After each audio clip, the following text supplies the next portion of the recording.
Greetings, friends. In this short little video, what we want to talk about are the philosophical foundations for research methodologies. In the text, you'll see a chart that looks something like this. This is a very simplified look at that chart, but what this chart is designed to show that in the major philosophical or major uh, research methodologies, there are philosophical foundations that are closely associated with those.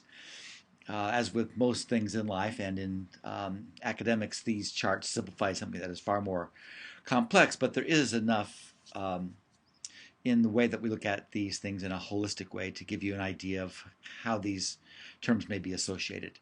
As you may have heard before, in other contexts, there are two major ways of doing educational research, quantitative and qualitative, and then a combination of the two, which we call mixed methods. And there are philosophical assumptions that are associated with those research methodologies that are good to know as you're working your way through your own approach to your own research. The three philosophical orientations or philosophical worldviews that we're going to be taking a look at this short video are the modernist worldview, the postmodernist worldview, and then one that might be new to your ears, but it's very common in schools of education, which is called critical theory. The first one to take a look at is what is called modernism. Now, this is different than what we might think of when we think of something called modern art. Modernism is a philosophical orientation rooted in the Enlightenment that has a very optimistic way of looking at life um, and the problems that confront individuals in the world. Since the world is orderly and in some ways predictable, we can apply the methods and methodologies of science to determine what the best solutions might be for problems that are confronting us. There is an objectively true um, world that can be understood, and through different scientific approaches to that world, we'll be able to understand it. Um, Modernism came out of what is commonly called the medieval world, where there was great superstition surrounding much of what took place in religion, and the Enlightenment was a reaction to that. Um, one of the uh, one Enlightenist thinkers, Descartes, put the transition this way. He said, it's famous, "I think, therefore I am," because grounding what he saw in the world had to have some foundation to it, and the foundation of his world was what he could think. So inside of his world, he could begin to construct something that closely approximated reality, and his famous statement was the foundation for that. And upon that, all kinds of, um, of other parts of modernism were built. We could see it very clearly in the shift from one particular kind of art to another, modernistic art. Now, this is not modern art that we know of today, but the modern art that came associated with a modernist way of looking at life was very much tried to represent what was in real life. And so the fruit looked like fruit, and people looked like people. Form looked like form. There wasn't a halo around individuals that didn't exist in real life. And so this art was an expression of a way of looking at the world in a very realistic kind of way.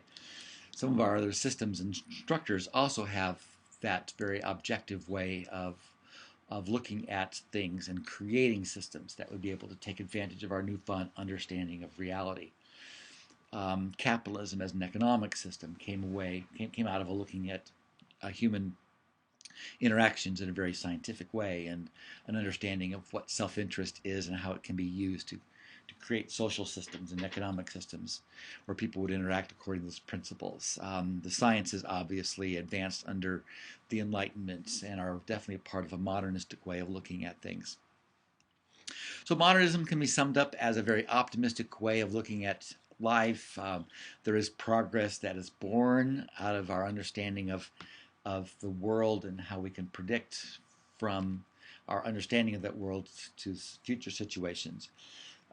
Science and research play a big part of modernistic way of looking at things. Now, postmodernism is a intellectual movement that had its roots in the middle part of the 20th century. And as evidenced by the picture in front of you right now, it was this optimistic way of looking at life and what science can do for us was completely torn apart by the atomic bomb. Well, not just the bomb, but two wars, Auschwitz. Uh, these were calamities in human history, and science played a key role in these calamities. The advancement of weaponry and transportation systems were used by military to kill each other. Um, the breakdown of the family in the 60s. Father didn't always know best. And different kinds of art forms suggested other kinds of ways of looking at life. And what was viewed during this time was that there is more to life than what we can objectively see, and and the authority figures in our life may not should always be believed.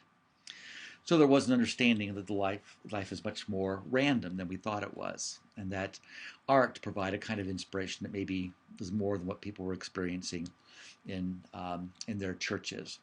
But basically, and more fundamentally, this idea that truth is socially constructed, that there wasn't so much an objective reality, but a reality that we created based on our interactions with other people, which changes from culture to culture and from time to time. There's a very famous quote that's associated with an explanation of postmodernism, and it takes a bit of an explanation. Lyotard defined postmodernism as an incredulity towards meta-narratives. Incredulity, get the word credibility or credulous from that, a belief in things. Incredulity means to not believe in something, and you all know what a narrative is. It's a story. A meta-narrative is a collections of stories or trying to unify stories. So basically, postmodernism is a lack of belief that there is something called a story that can describe what life is like and people's interactions with it.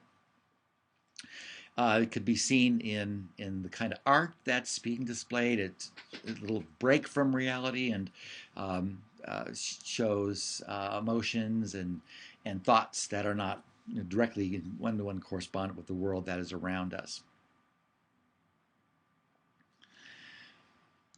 In class we had an inventory that we took. If you didn't take that inventory, here's just a way of looking at modernism and postmodernism in some. And some examples of modernist and postmodernist painting can help illustrate the point. School of Athens, Socrates on the left, talking about the real world that he perceived, which was the world above the world of ideas. Not to be seen, but a real world nonetheless. Aristotle on the right, pointing his hand forward. The more concrete and physical world, a real world from which we can determine ideas and structures and understand reality from an observation of it. The Scream, Edvard Munch, very much a postmodernist painting. You can see the angst, the anxiety in his face. What's behind him, we're not exactly sure, but it doesn't look like a peaceful, serene setting. Surreal, Marcus Jansen, the shapes are more easy to determine. It's not impressionistic, but the scene is one of inner city and chaos, and you can see a little jubilant kid here, more downcast adult here.